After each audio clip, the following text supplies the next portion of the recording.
Evening. Can you hear me? Barely? Okay. Mike, testing mic.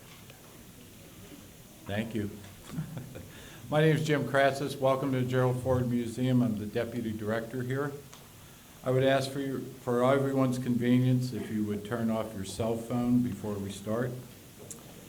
And first, can you believe this weather? In the 22 years I've been in Michigan, I don't think I've seen less than 4 feet of snow on the ground at this time of year. This is amazing. In fact, I was joking with Barty Allen a little while ago. I played 18 holes last Saturday. So, yes, I'm a little goofy, but anyway. This is a special night, and we have some very special people here with us. First, I want to recognize the executive director of the Gerald R. Ford Presidential Foundation, Joe Calvaruso, and his wife Donna. The Ford Presidential Foundation is a wonderful partner to the library and museum, supporting all of our public programs, our feature exhibits, education initiatives, marketing, and internships. On behalf of the museum, I wish to thank Joe and the foundation for all they do. Also with us tonight are Mary Altman and Travis Hill of the World Golf Hall of Fame. Our museum's been working with the Golf Hall of Fame for some 2 years now, I believe, to bring the Bob Hope exhibit here to Grand Rapids. And Mary, Travis, thank you for being here tonight.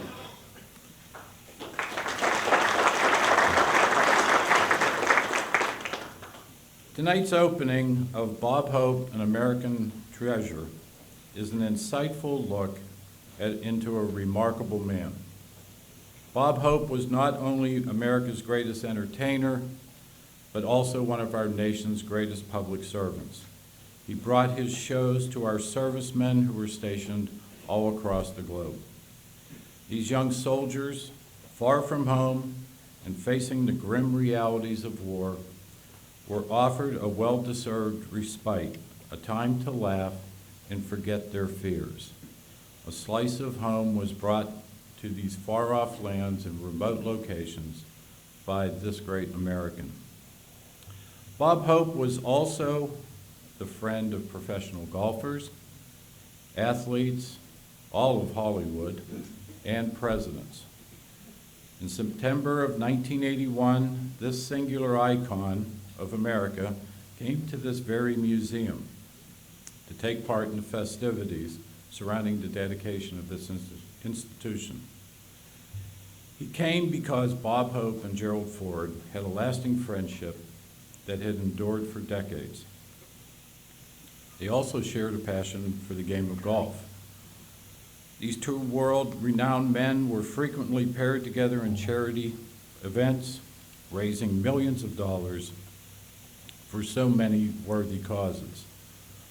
They also found themselves pitted against each other on the links out of public view, where maybe a few dollars on a Nassau wager might have changed hands on the 18th green. Apparently the matches were often close, but in one area, President Ford found himself at a severe disadvantage. Ford's good friend could never refrain at poking fun at the president's golf game. Hope once said that Ford was the only golfer he knew that could lose a ball in a ball washer. And after a highly publicized tee shot by Ford that hit a spectator, Bob Hope stated his favorite foursome would have been himself, President Ford, a medic, and a faith healer. There was something else these two men shared: long marriages and loving and supportive spouses who were also best of friends. Dolores and Bob Hope were married for over 69 years, a record for Hollywood longevity, not the stuff of Entertainment Tonight or TMZ.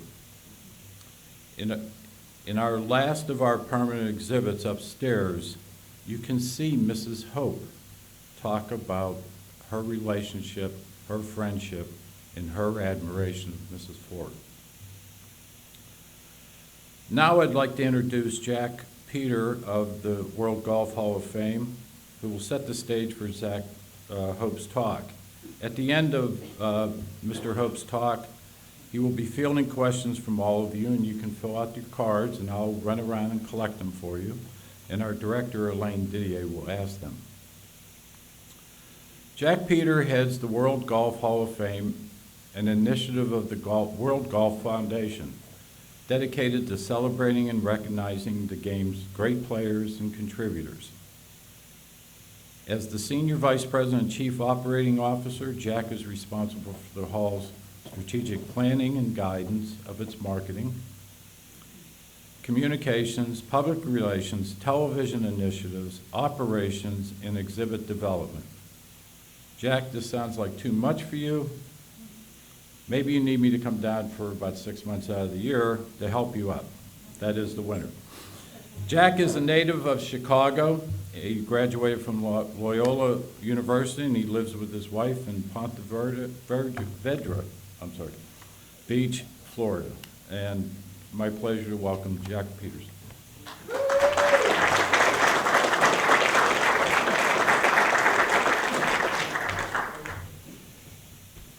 Well, thank you, Jim. Ponte Vedra Beach, for those of you that have never been there. It is truly a pleasure to be here tonight. Being from Chicago, I can tell you that this weather is fantastic, isn't it? I packed all of my wool sweaters, and I'm not going to need them. I'm really happy about that.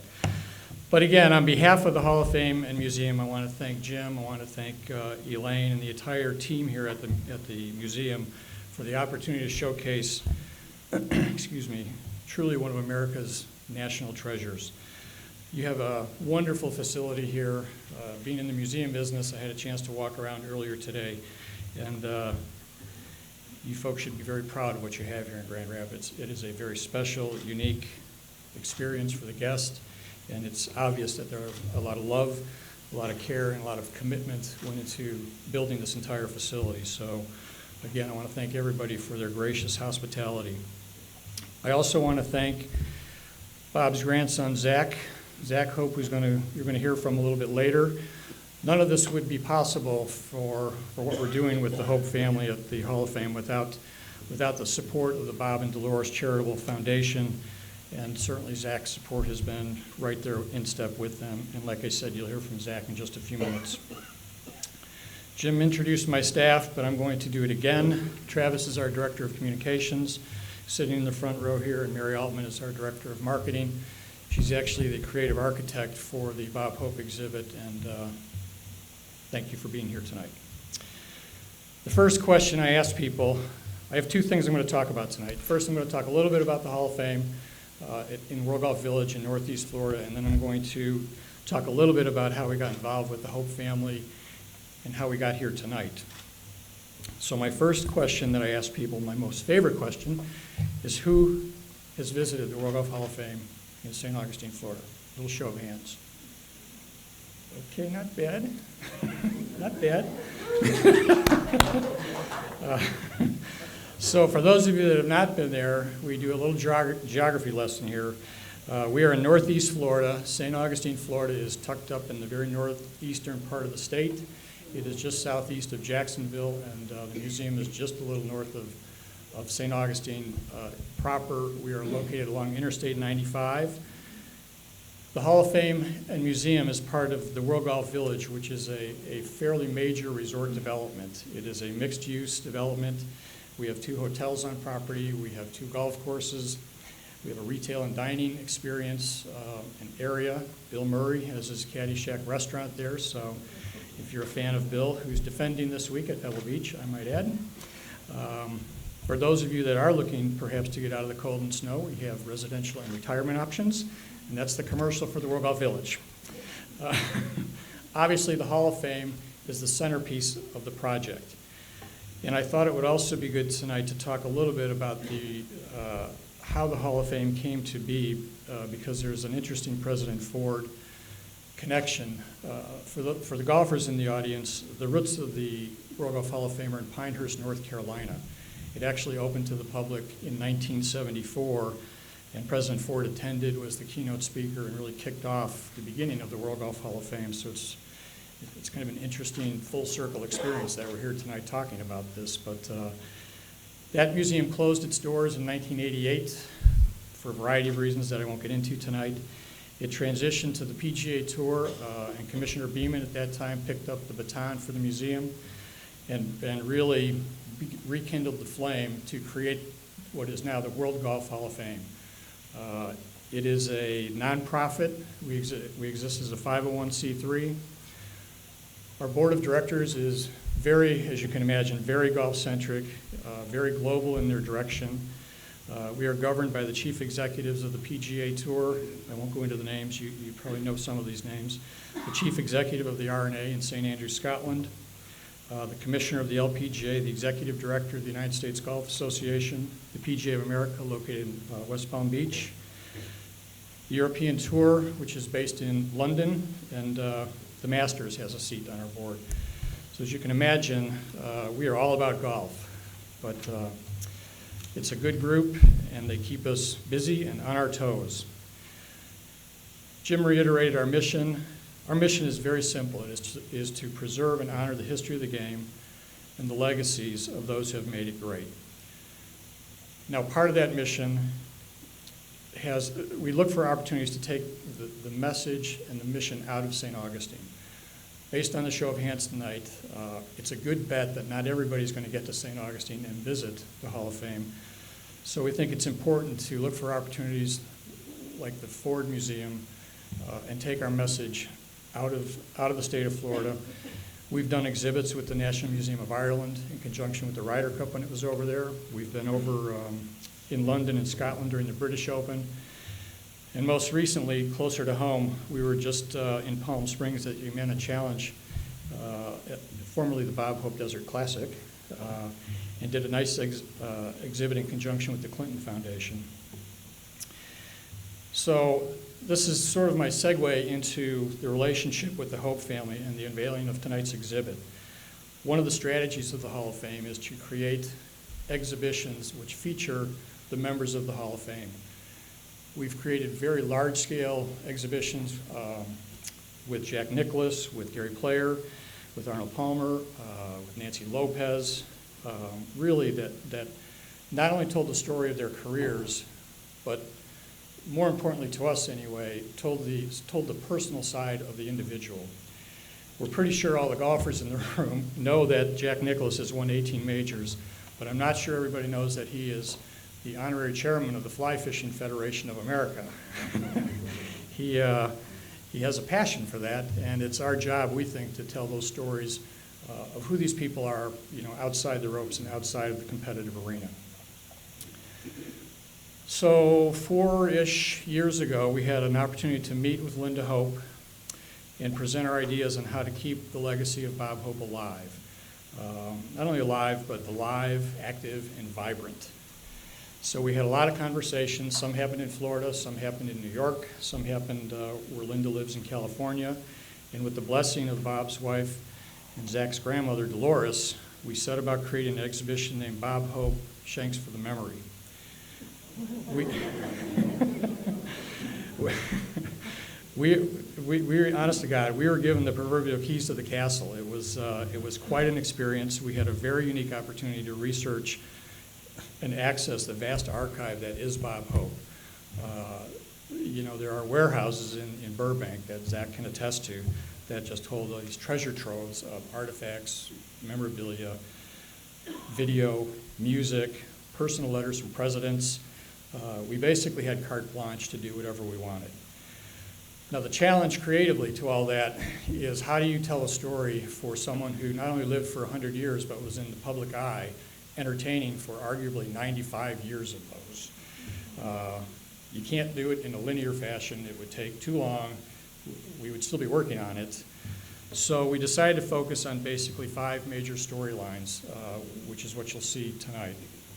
We focused on his early years, from his birth in England through the immigration process at Ellis Island, his westward adventure out to Hollywood, Obviously, his beloved tournament, the Desert Classic, excuse me, what he has done with the Eisenhower Medical Center out there and the Desert Charities, his unique and special relationships with 6 U.S. presidents, obviously one being President Ford, and his unwavering support of the military and his commitment to take his show on the road to entertain the troops. We focused on those, and it's interesting that golf is woven into the fabric of each and every one of those storylines. It is truly the glue that carried Bob Hope through his life, and I think the staff did a tremendous job in presenting those stories. Now the result is a 3,500 square foot exhibition that was in the museum in St. Augustine. We opened that in 2009, and during that design phase is when we started to talk with Linda about transitioning that into a major traveling exhibition, which brings us here tonight. The exhibition that is on display here tonight includes more than 150 artifacts from the Bob Hope collection. It includes Bob's Congressional Gold Medal, which was awarded by President Kennedy, his honorary Oscar, his honorary Veterans Citation given to him from Congress, which Bob called the most important honor of his life. There are a variety of themed videos with classic footage and still photography. There's a custom-designed audio tour that has more than 32 stops on the tour, and the interesting part of that is that it is predominantly in the first person, which means you're either having Bob Hope talk to you about what you're looking at, or you have a Hall of Fame member like Arnold Palmer, Gary Player, or Jack Nicklaus talking to you about what you're looking at. We were very fortunate to work with our Hall of Fame members in this exhibition, and I would encourage you to take the audio tour. Now the only mandate we were working under from Linda Hope was that this exhibit needed to be filled with laughter, and lots of it. So she said, you can do whatever you want, it needs to be fun, filled with laughter, and I gotta tell you, I think we've achieved that. When you go around there, there's probably 100 pages of text material within this exhibit, and you can spend a long time, and hopefully at the end of it, you will be smiling and have a much better appreciation for the man, Bob Hope. The exhibit will be here through the early part of the summer. It then gets shipped to London for a stay at the Greenwich Heritage Centre at the Royal Artillery Museum complex, which is just outside of London. We're siting it there to coincide with the Summer Olympics. From there, we'll go back to Palm Springs for next year's Humana Challenge. And then later on in 2013, it will go to New Orleans to the World War II Museum. So those of you that want to follow it, like the Rolling Stones or the U2, you can do that. We'll keep you appraised of that. But tonight's all about President Ford, and I want to get to Zach. It's about President Ford and the relationship that he had with Bob Hope and the relationship that Bob Hope had with President Ford. You have to have a special relationship to be able to tell the most powerful man in the world that he is also its worst golfer. So with that, I'm going to say thank you for having me tonight, and I'd like to welcome Zach Hope up to the stage. Zach?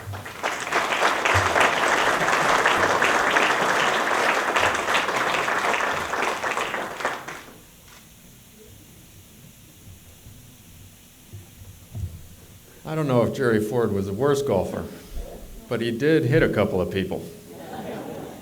Grand Rapids. I can just hear Pop saying it. And it turns out, Travis, PR guy extraordinaire here from the World Golf Hall of Fame, and I were walking across one of the bridges this morning at about 6:15 for a TV interview. Turns out the air really is clean. And Bob Hope, whom I call Pops, opened this museum in 1981. And what he said about the clean air is that people here are so serious about keeping the air clean that he had to appear in front of the city council just to get his monologue approved. So if the air is clean, what's in the water? Seriously, you have a lot of talent here. You have an absolute all-star team on the Ford Foundation and the leadership of this museum. Elaine Didier and Jim Kratzis have been terrific hosts, and they really know a ton. I am very impressed and honored to be here to speak. I think you'll like this exhibit. In addition to the hundreds of pages of text, You'll see lots of video interactivity, iPad interactivity, video clips, audio. It's a terrific exhibit. And I can tell you that in Jack Peter, we really, the Hope family, we stumbled across serendipity because his group, and that's Travis and Mary Altman and others who are still down in St. Augustine, they know what they're doing. They're like a SWAT team in the world of golf. And this exhibit originally was going to be a one-time thing down there. And they did such a good job that they started getting requests that they loan it out. And they thought, how are we going to do this? But they did, and they broke it down, and there's really no more fitting a place than Grand Rapids. It's the kind of town where Pops, who had come up in vaudeville, thought of as his bread and butter. Because he knew that in a town like Grand Rapids, if a joke played, it would play anywhere in America. And he spent a lot of time making fun of Hollywood and Washington, D.C., and let me tell you, if a joke played there, he wasn't sure it would play anywhere else. So NBC aired that 1981 opening of the museum. Pops hosted it, and it was largely because Pops and Jerry Ford went so far back that he felt pretty comfy ribbing the president. And rib him he did. He said, behind every great man is a great woman. And for wife Betty Ford, that's a double blessing, because the way Jerry plays golf, that is the safest place to be. And about playing in Palm Springs, where Jerry Ford spent a lot of time, he said, there are a load of golf courses. And Pop said that President Ford never decides which one to play until after he's hit his first tee shot. Of course, Pops mentioned that here in Grand Rapids, there's also the Gerald R. Ford Highway. He said he knew exactly what that does without even having to look at it. It goes 200 yards straight ahead and then curves off into the woods. No, the Hopes and the Fords go back a long way, and it is really a sincere friendship between, started by two men and between families. When he took office in 1974, he asked both of my parents to serve in his administration. We moved to Washington, D.C. My father worked in the Overseas Private Investment Corporation. My mother worked on domestic policy and what was called the Domestic Council in the White House. She worked weekends. It was a busy time. She toted my sister Miranda and me along. And it was looking back on that I realized our childhood was a little bit different at times. A lot of kids, they grew up running around the swing set at a park, playground. My sister and I grew up running down the hallways of the White House playing tag, you're a commie, with Dick Cheney's kids. And for the bicentennial celebration at the 4th of July, 1976, my sister and I were able to, at an age where we didn't realize the full weight of the occasion, up to the Truman balcony, 4th of July, bicentennial, to watch fireworks. Pretty special. Years later, at an age where I was able to have reflected on the impact of those days and of this critical presidency, I did have the chance to sit next to President Ford in the front seat of a golf cart in Palm Springs, the 18th green of the Bob Hope Desert Classic, as Phil Nicholson and the leaders were making their approach, no shots coming. I did have the chance to thank him for his great friendship to the family and for that early experience and for his serving as a real turning point in American history. Now, just golf buddies, Bob Hope and Jerry Ford, not just golf buddies. These are two guys who were cut from the same cloth, and they were bound by a lot more. In Pops' tours performing for the troops, Pops found, and he really did find, not only an audience that he felt strongly about, not only an audience that he would go anywhere for because he knew that they were putting their lives on the line every day, but an audience that was fantastic.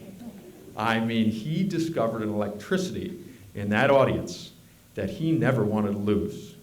He did his first tour in World War II, and his last atop a Humvee in the desert in Desert Storm. And that was with wife Dolores along. Pops's tradition of friendship and of golf with U.S. presidents ran a similar course. Started with Truman, took real root with Eisenhower, and lasted all the way through President Clinton. Now, of course, presidents did recognize that Pops and the association of Pops represented a unique connection to a source of patriotism around which all Americans could rally. Of course, they liked getting a few extra holes in with a guy I can tell you was a ton of fun. But in my lifetime, and in my humble opinion, I will say that there was no president with whom Pops had more in common than Gerald R. Ford. Grand Rapids, Michigan, and Cleveland, Ohio, each with a love of golf, a love of country, each with a huge heart, and some toughness when necessary, I can tell you that too, and enormously humble. The historian Richard Norton Smith, who did a eulogy for President Ford, said that one of the extraordinary things about President Ford was that he was immune to the disease that affects so many figures that come to Washington, D.C. And the disease to which he was immune was that of self-importance. And when you see a photo tonight, it's my favorite photo of Pops. It's a photo of Pops and Jerry Ford. The team at the World Golf Hall of Fame decided they'd blow that up to about 12 feet. You will see two men who are cut from the same cloth. They are looking in the distance at a shot. It's a true candid shot at someone's drive, and you can see that Pops liked having a guy who had been the center at University of Michigan and could block for him, and that Jerry Ford had the outside notion that maybe Pops could do a little blocking of his own. Of course, today it's more important than ever that President Ford's years were a turning point in American history, not just for the ending of Vietnam, but for one of the great constitutional crises that we've ever had in this country. And it all turned on that bicentennial. So it's fitting that what I've noticed, and partly because of the good work here of the folks from the World Golf Hall of Fame, and no doubt because we've had some struggles of late in these recent years in this country, that there's been a resurgence of interest in Bob Hope. And I'm glad for it, not just for Pops, because I love what he stood for. So I will say some of you will enjoy walking down memory lane, but I'd also encourage you to bring in some friends or some relatives from the youngest generation to which you have access and to show them around a little bit. They will enjoy it. As I said, with the video interactivity and the touchscreen iPads, in addition to all of the historical artifacts, they will learn a lesson in American history that I still believe is valid, and that is that in this country, you can start with next to nothing and end knowing that you have made a big, and Pops liked things that were big contribution. So, enjoy this exhibit tonight, and thank you very much for coming out.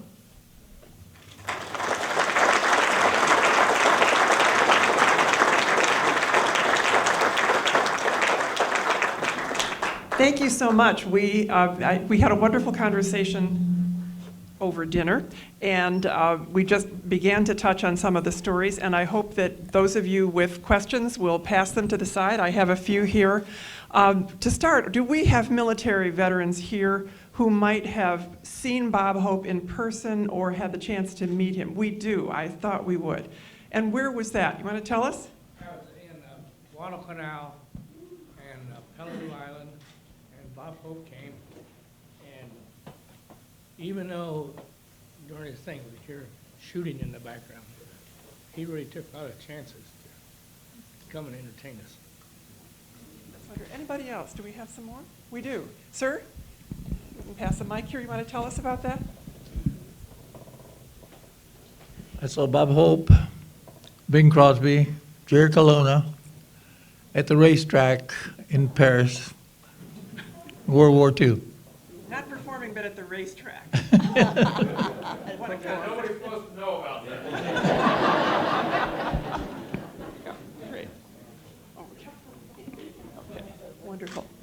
How did you get started performing for the military? We asked you a little bit about that, but what drove the first performance? Did he volunteer, or did the USO come and find him? Well, it's a good question, and of course, since Pops had been born in the UK and come over at the age of 2, a lot of people think that maybe he was trying to prove his patriotism or any number of things. As I said, the truth was that when he did a domestic base show, maybe one of the bases in California, Vandenberg, somewhere, that he found not just a cause, not just guys that he believed were doing the best work, but an electricity with that audience that he didn't find anywhere else. And so it was almost as if from moment one, it was meant to be. Pops, first and foremost, liked to get laughs. And he got some big ones there. And he thought to himself, who doesn't know about this? Holy smokes. So it went both ways. It went both ways. He benefited from you, sir, and you. Particularly if you gave him a tip on the 7-horse in the 4th race. Here's another World War II question. During World War II, people made collections of signed dollar bills called a short snorter. The bills were taped together and rolled up to prove someone was somewhere in the world. I've heard that Bob Hope had the largest roll of all. Does the roll still exist? You know, I don't know. Now, there's a question for an archivist. I haven't seen that collection, but if it's actually a roll of dollar bills, it might be in the vault. That's true. Good Or point. maybe he bet it at the racetrack that day. No, you have to, if you hire somebody like Mary Altman, who's a marketing person but also an archivist, and you ask her to go digging through some stuff, let me tell you, you want her on her side because there's a lot of dirt that she could use against me in the future. You mentioned that your grandfather was born in England. Where in England? Well, he was born in what's called Eltham, England, E-L-T-H-A-M, not far from London. His father was a craftsman and blue-collar guy looking for work. They moved to Cleveland. His mother was more the source of his artistic talent. She was of Welsh descent. She was a singer, and woohoo! She was a singer and a pianist, and she paid for Pops' first music lessons and dance lessons and things like that. But years later, even though some of these guys were tough as nails, they would get around the piano in Toluca Lake at the house in San Fernando Valley in L.A., and they would sing. They might have punched some guys out the prior night, but they sang around the piano. And how many brothers were there? I believe there were a total of 10, so he had 9 brothers. Wow. 9 brothers, all boys. That's a lot of men singing around the piano.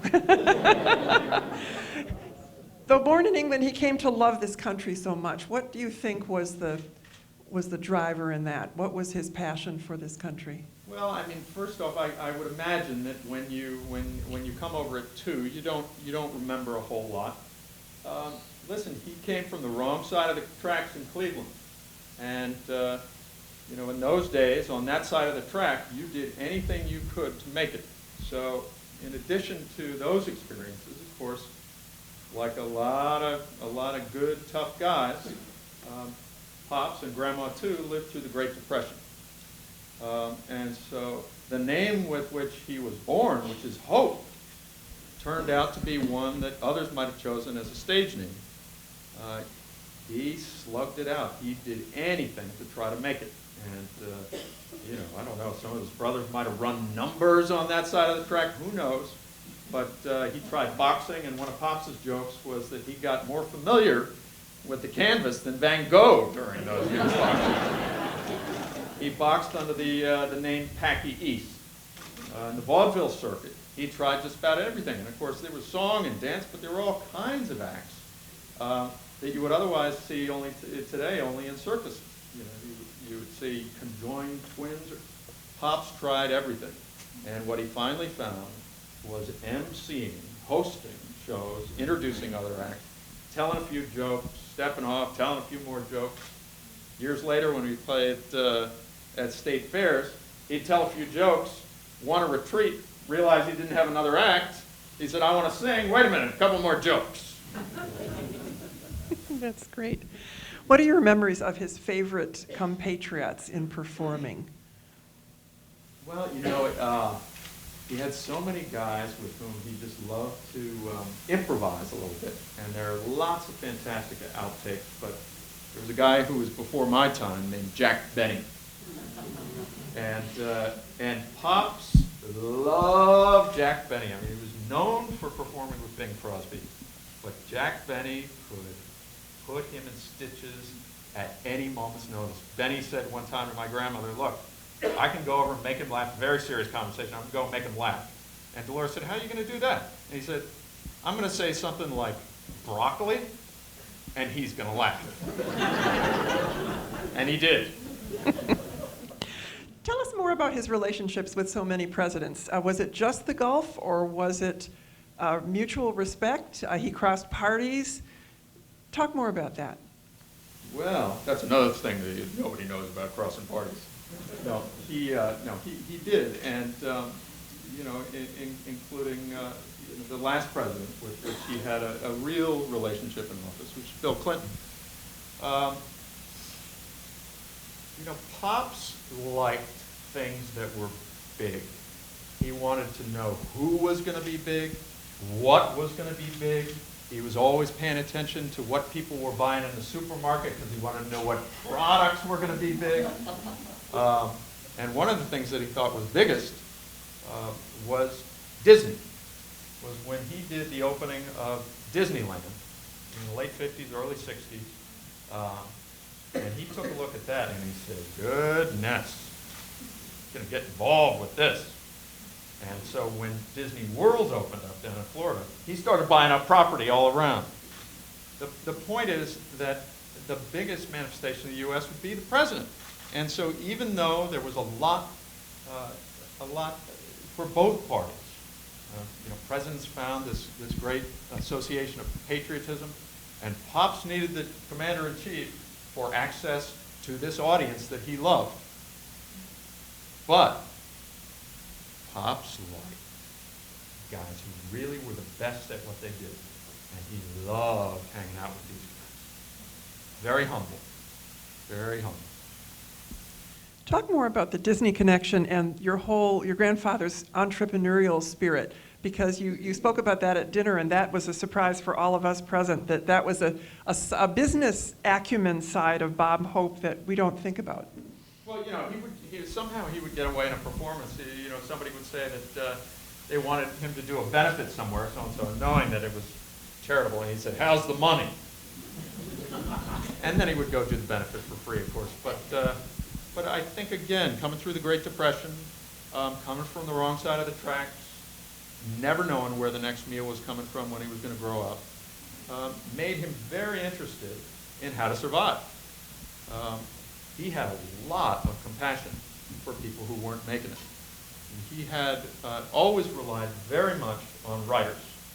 And at the house in Toluca Lake, writers would come by, and they would attach a rock to a piece of string, to a joke rolled up in a piece of paper, and they'd throw it across over the wall, and if Pops used it, he paid him. And he really did.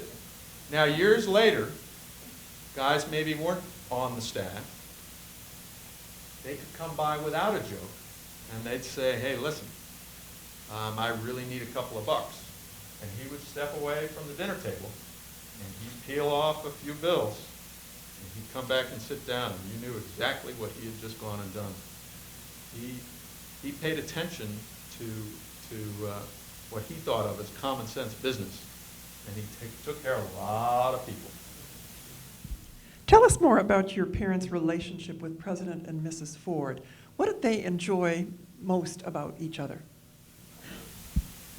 Well, I mean, this was one of the great relationships. Pops and Grandma truly enjoyed Jerry and Betty. You know, they spent a lot of time together in Palm Springs. Betty's center was at the Eisenhower Medical Center, which had been built on land that my grandparents had donated. But just good people enjoying each other. There were plenty of relationships that were alliances. This was friends. And tell us more about your parents' support for the building and the fundraising for the Betty Ford Clinic. Well, I don't know the details on that. I just know that that it was very important to them. And so much so that without my grandmother asking, they ended up naming part of it the Dolores Hope Center. Wonderful. Did you ever think about following your grandfather into show business? And we know there are some things that you've done that are kind of interesting. Well, see, this is where the research can get you a little bit into trouble. My grandmother was the first one to betray me a little bit on this, and she said, you know, despite all the great education that we got for these kids and for the grandkids, of whom I'm one, would you believe that we can't keep them off the stage? And that was partly Pops, who put us on stage at the age of maybe 5. He needed good straight men, and when you're 5 years old, believe me, it makes for some jokes. Yeah, I did. I spent a little time doing some acting in college, and you know, my problem was lack of talent. And like Steve Ford, one of Jerry's sons, you know, I did a little soap opera acting. Tried to burn as much of that tape as possible, but don't put Mary Altman on it; she'll find it. And shot a number of shows with Roseanne on her talk show, which was quite an experience. So you've played the straight man more than once. I have. In this instance, the straight man was told by the host, "Zach, take your shirt off." The answer to that is yes, Roseanne. What's your favorite family memory? My goodness. My goodness. I had to stump you with something. Yeah, that is a stumper. Well, you know, Grandma Dolores was a real peacemaker, and she took my sister Miranda and me over to Ireland. She's half Irish and half Italian, and my mother's father, grandfather on the other side, who also liked the racetrack, bawled me out for some wagering that I did. He thought they were unwise wagers and that I paid attention to a tip or something. These were very small bets, but nonetheless bawled me out. And Grandma took me under her wing, and she said, "Let's go for a walk." And she did. She's a tough lady in her own right. But let me tell you, when the chips were down, she was there. Dolores Hope, beautiful woman. What golf courses did Bob Hope most like to play? And were you ever playing with him on any of those courses? He would take us to the range. He loved it if you could. He loved displays of prowess. If you hit the ball a ton, he wouldn't stop talking about it. But I ought to ask the golf experts here if they know some of the favorites. There are little tournaments all over the place. I mean, Jerry Ford Invitational played in Colorado. Ford lived in Beaver Creek, and I think the tournament was there in Vail. Pops' tournament was in Palm Springs at different courses. He loved a little nine-hole course called O'Donnell's in Palm Springs. It was just what he needed. It was close.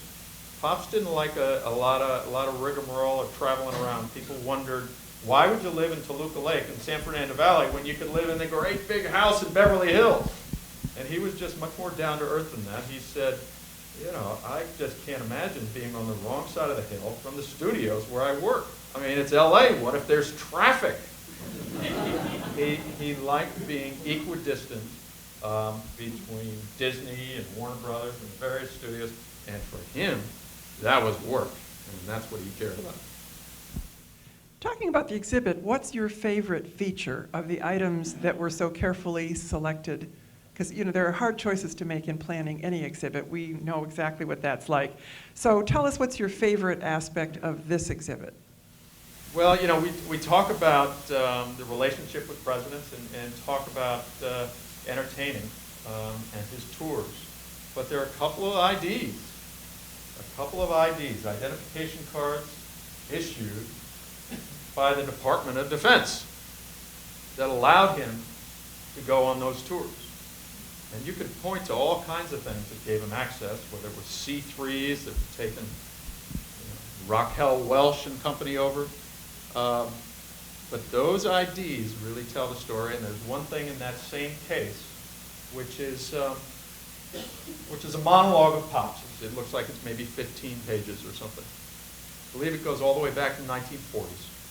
And it's the unmistakable marks of a man who worked so incredibly hard on that monologue. He would try it out with you and try it out with you. You'd see what worked. If it didn't work with you and it didn't work with you, he struck it. If it worked, he'd check it. If it worked again, he'd put another check. And if he worked with some very difficult audience, he'd put a circle around it. And that circle was you knowing that it would be in the monologue. And you see those marks on those papers. Now that drives me to ask, I hadn't thought about, did he memorize the monologues or did he use cue cards the way we're told? Please tell us the secret. I think everybody knows he used cue cards. He really did. He really did. He had people that he liked for cue cards. And Barney McNulty, he always wanted over here on the left, because that was his go-to guy. He'd work the right. If it was confusing, he went to Barney. Always cue cards. They started out about this big, and when his eyesight started getting on, they got about the size of that photograph. It's about 12 feet. Oh, thanks. More questions coming in. This is great. We've heard your favorite aspect of the exhibit. Is there something in the exhibit that you personally wish had been included and which was overlooked by the curatorial team? Well, I can tell you, there's no stone unturned by the curatorial team. I grew up in those early years in LA going to Rams games, Los Angeles Rams games, with the family. And it was such a family experience for me at almost a pre-verbal letter age and level that years later, all I would have to see was the colors of the Rams, and a tear would come to my eye. Pops owned a piece of the Rams. Jerry Ford was on the board of directors of the Rams, and they were always in so much trouble that in that 1981 opening of this museum, Pops said, Jerry Ford's on the board of directors of the Rams. It won't be another week until he's a starting quarterback. And he could have done it, too. There's a question about the breakup of the Hope Crosby team. Was that amicable? Always amicable. I think their relationship was very much on stage and business. I don't know why that was. The wives were together all the time, and the families are friends. But he wasn't as close to being off stage as he was with some guys like Jerry Colonna, or, as I mentioned, Jack Benny, any number of folks. Okay. Question about your grandfather's full name and whether there were other nicknames you had for him other than Pops. Other than Pops? Wow. I mean, Pops could be pretty tough. If you called him something he didn't like, he'd let you know. What the heck are you talking about? What was the first part of the question? Just what was his full name? Oh, well, it was Leslie Towns Hope. Leslie Towns Hope. And he had a lot of jokes about his various names, including that one of the reasons why he changed it was that in school, last name first, they called him Hopeless. And I was a pitcher in college, and Pops was proud of that. I told him one time that the trainer, who took care of pitchers who had arm trouble, was calling me No, as in no hope. And that the guy thought that was funny, and Pop said, "Listen, I've been through it. Try Packy East." Your grandfather was given many awards. Did he have a favorite? Interesting question. Well, I can tell you the one that he really would have liked to have won. He joked about it a lot. But that would have been an Academy Award for his acting. He won awards. He won an Academy Award. He hosted the Academy Awards more times than anyone, 19 times.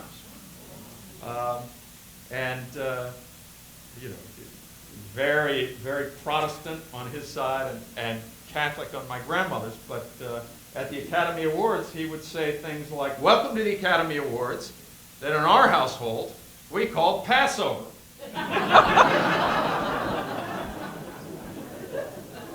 He would have liked to have had one of those awards, I can tell you. He really would have liked to. Well, maybe this answers the next question. Do you think your grandfather had any regrets over his long life? Was it just the Academy Award, or would there be other things?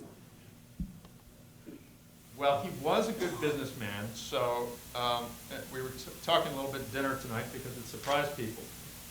He started to buy up some land in the San Fernando Valley, and a developer would come along and ask him, "Oh my goodness, we didn't know it then, but we know it now. That'd be great. We'd like to develop."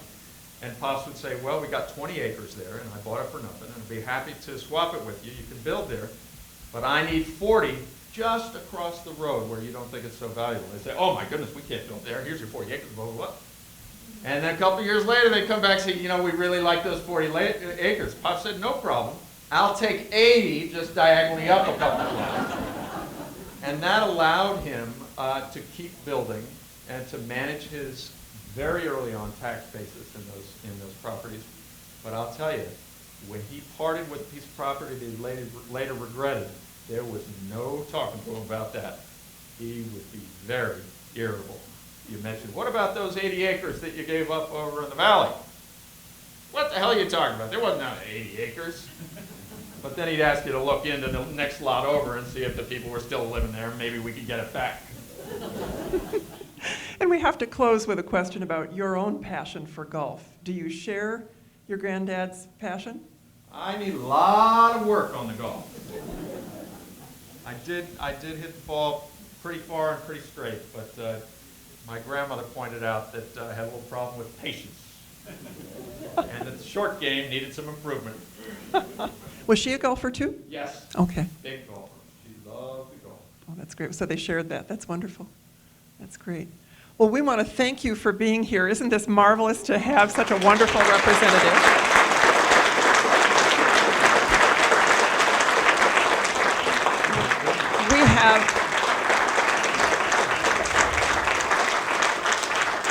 We have pens with the signature of Gerald Ford, as you know, for our honored speakers, so we hope you will use those in good health. Before we go upstairs, I want to thank the representatives of the World Golf Hall of Fame, both for the exhibit and for being here tonight. This is really wonderful. So I hope you'll all take the moment to talk with all of our guests as well as our speaker. I would like to alert you to some programs that are coming up because February is a busy month. Next Monday, February 13th, we're showing Black and Blue, which is a documentary film about Gerald Ford's relationship with Willis Ward, who was an African-American player on the 1934 University of Michigan football team, which played Georgia Tech, and Mr. Ward was benched for that game because of the feelings of the Georgia Tech team.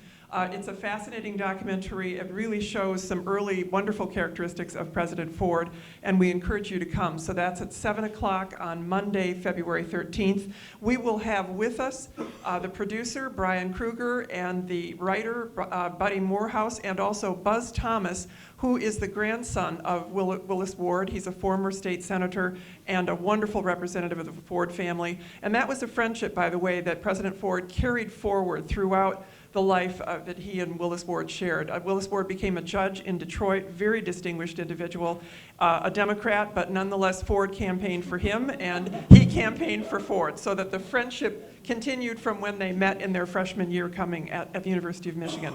So that's Monday night at 7. The week after, on Monday the 20th, we're having the Essay Challenge Awards that Barbara McGregor will be emceeing. That's our awards for high school students who've written essays on various aspects of character or integrity. That's a very competitive process, and the awards will be given that night. And featured speaker will be Gloria Lara of the Girl Scouts. And then on February 21st, the day after, John Miller will be discussing his book, The Big Scrum, How Teddy Roosevelt Saved Football, and that's jointly sponsored with Grand Valley. So we hope to see you at some of those programs. Again, I want to thank the Ford Foundation for the support for the exhibit and for the program. We simply could not do what we do without their support. Thank you again, Joe. And if you're not a friend of Ford already, Joe will be glad to talk with you, because that's one of the ways that you can be supportive. So now feel free to go to the lobby. We have a reception. The exhibit is open upstairs, and don't miss the giant photo of President Ford with Bob Hope, and President Ford is in his signature plaid golf pants. It's not to be missed. Thank you all for coming.